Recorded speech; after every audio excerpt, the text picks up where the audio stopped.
Welcome to special live show. Citizenship amendment act 2019లో రెండోసారి మోదీ ప్రభుత్వం కొలువుదీరిన తర్వాత సరిగ్గా సంవత్సరం కూడా గడవక ముందే పౌరసత్వ చట్టానికి సవరణ చేస్తూ ఈ చట్టాన్ని తీసుకురావడం జరిగింది. సో సిఏఏ గురించి 2019-2020 కాలంలో ఒక పెద్ద దుమారమే దేశవ్యాప్తంగా చెలరేగింది. అప్పట్లో షహీన్ బాగ్ల దగ్గర నుంచి ఆయా రాష్ట్రాల్లో విపక్ష పార్టీలు ఇదొక ముస్లిం వ్యతిరేక చట్టమని చూపించే ఒక ప్రయత్నం చేశాయి. అండ్ పాకిస్తాన్, ఆఫ్ఘనిస్తాన్, బంగ్లాదేశ్లో ఎవరైతే మైనారిటీలుగా ఉన్నారో, హిందువులు కావచ్చు, సిక్కులు కావచ్చు, క్రిస్టియన్లు కావచ్చు, లేకపోతే బౌద్ధ మతాన్ని ఆచరిస్తున్న వాళ్ళు కావచ్చు, వీళ్ళందరూ కూడా ఆయా దేశాల్లో ఇస్లామిక్ దేశాలుగా పరిగణించబడుతున్నటువంటి పాకిస్తాన్, ఆఫ్ఘనిస్తాన్, బంగ్లాదేశ్లలో ఉన్నటువంటి మైనారిటీలు వాళ్ళు భారతదేశానికి రావాలనుకుంటే ఒక శరణార్థులుగా వాళ్ళకి పౌరసత్వాన్ని కల్పించే విధంగా తీసుకొచ్చినటువంటి ఈ సవరణ, ఈ సిటిజన్షిప్ అమెండ్మెంట్ యాక్ట్. ఈ చట్టానికి సంబంధించి చాలామంది ఒక రకంగా చెప్పాలంటే ఇది ఒక పెద్ద ఉద్యమమే జరుగుతూ వస్తోంది.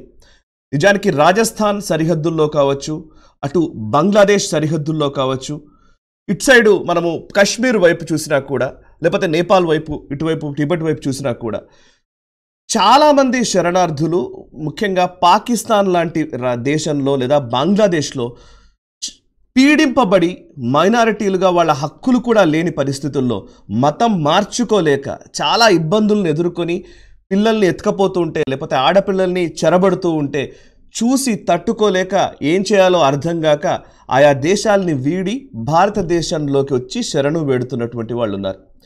అలాంటి వాళ్ళు చాలామంది మనకు ఆ సరిహద్దు ప్రాంతాల్లో కనబడతారు. ఢిల్లీలో కొన్ని రెఫ్యూజీ క్యాంప్స్లో కనబడతారు, అండ్ బంగ్లాదేశ్లో కూడా కొంతవరకు ఉన్నారు.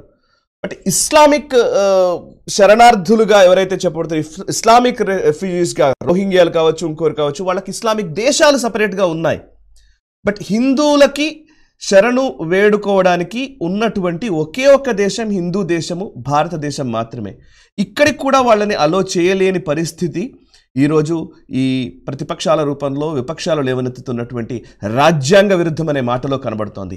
ఈ నేపథ్యంలో అసలు సిఏఏ ఎందుకు అవసరము, దీనివల్ల ఎవరికి లాభం చేకూరుతుంది, అండ్ భారతదేశంలో పుట్టినటువంటి ముస్లింలకు ఇదేమైనా వ్యతిరేకమా, ఎందుకు కాదు, ఇట్లాంటి అంశాల గురించి మనం డిస్కస్ చేయబోతున్నాము. అండ్ ప్రస్తుతం హోం మంత్రిత్వ శాఖ ఈ సిఏఏకి రూల్స్ని నోటిఫై చేసింది.